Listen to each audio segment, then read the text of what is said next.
Hey everyone, welcome back to the channel. So in this video, we're going to go over the fourth quarter results of Maiden Holdings, which is my newest position. And then we're also going to go over a little bonus that I found. And that is that Maiden Holdings was actually part of a write-up in Value Investors Club. So what we're going to do is we're going to go through the write-up, see what this person had to say about why they think the stock is undervalued, and then we'll take a look at their quarterly results and see how that plays into my views on this company. Now, I thought this write-up was interesting because not only do they talk about Maiden Holdings, but they specifically recommend going long the Maiden bonds and preferred shares. So they have that here. We recommend going long the senior notes and preferred stock, which is what I own, of Maiden Holdings, which we think are worth par given the significant de-risking of Maiden's business and will provide a nice return as Maiden runs down. So I actually had the same opinion when I invested in Maiden. I invested in the preferred stock when they were trading at around 40 cents on the dollar, and I thought that those should be worth par. And if you look at where the preferred shares were when this write-up happened,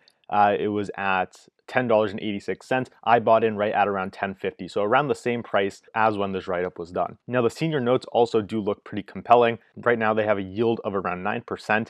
And they're trading at 84 and 90 cents on the dollar. So that's something you can look at too. I'm not much of a bond investor, and I think there's more upside in the preferred shares, so that's why I went with those. Now, they talk about the recent tender offer for the preferred shares at $10.50 in cash. Now, another recent development with the company is that there are two new members elected to the board of directors. So there was something in the terms of the preferred share that said following the non-payment of 6 dividends, which has happened since the preferred shares have not paid a dividend for a number of years now. So in the event of this happening, holders of the preferred shares are entitled to vote for the election of 2 additional directors to the 9-member board of directors. And so this happened recently on December 15th. So there now are 2 new members of the board of directors, which are there to represent the holders of the preferred shares. So again, this is another catalyst that could potentially contribute to increasing the price of the preferred shares. And now, as I talked about in my last video on Maiden Holdings, in 2018,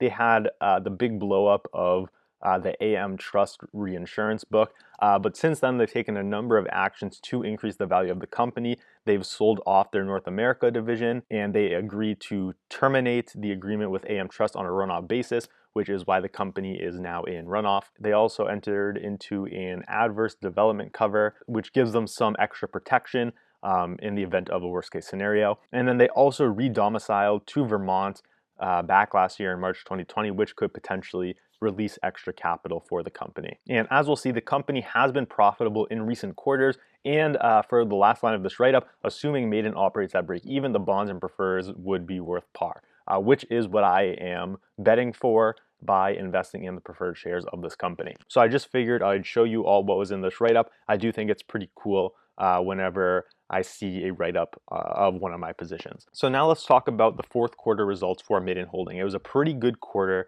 for the company. So fourth quarter 2020 net income was 56 cents per diluted common share. Now this is huge because the company is trading at I think just over $3 a share. So just in one quarter, the company earned a significant portion of the market cap in earnings. And so again, all I'm betting for is the company is break even for the next number of years. If they can continue to make a profit like this, I think even the common shares would have a lot of upside. Now the CEO says, we're pleased to report the completion of full year profitability in 2020.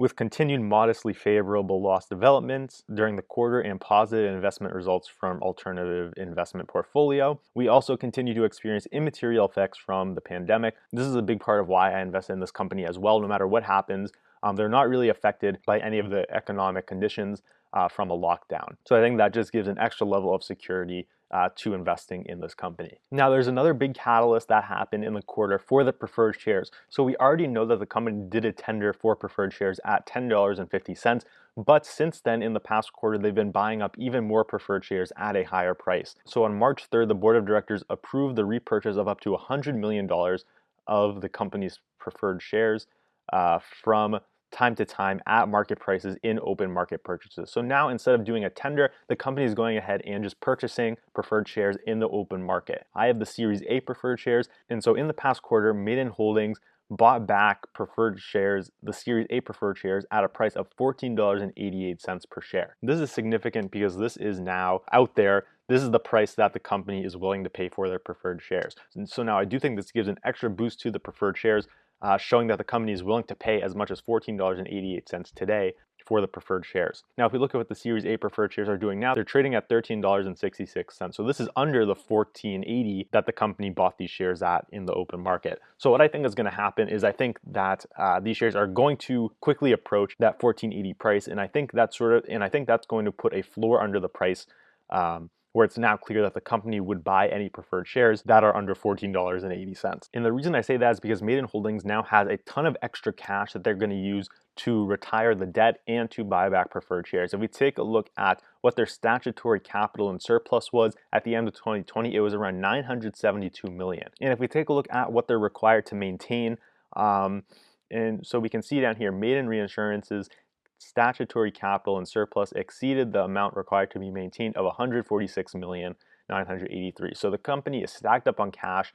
They only have to maintain $146 million. They have $970 million. A lot of this cash is going to go eventually towards buying back the debt and buying back preferred shares. So just wanted to make a quick update on this stock. I know some of you were asking for some more information on this company and why I think it's a good investment. Obviously, this isn't financial advice. I'm not telling you to run out and buy the stock. I'm just showing you my opinion on why I think it is a good risk to reward scenario. So that's it for this video. Let me know if you like this update. Let me know if you're thinking about investing in this company and what your thoughts are on any other stocks you want me to take a look at. All right, so that's it for now, and I'll see you on the next video.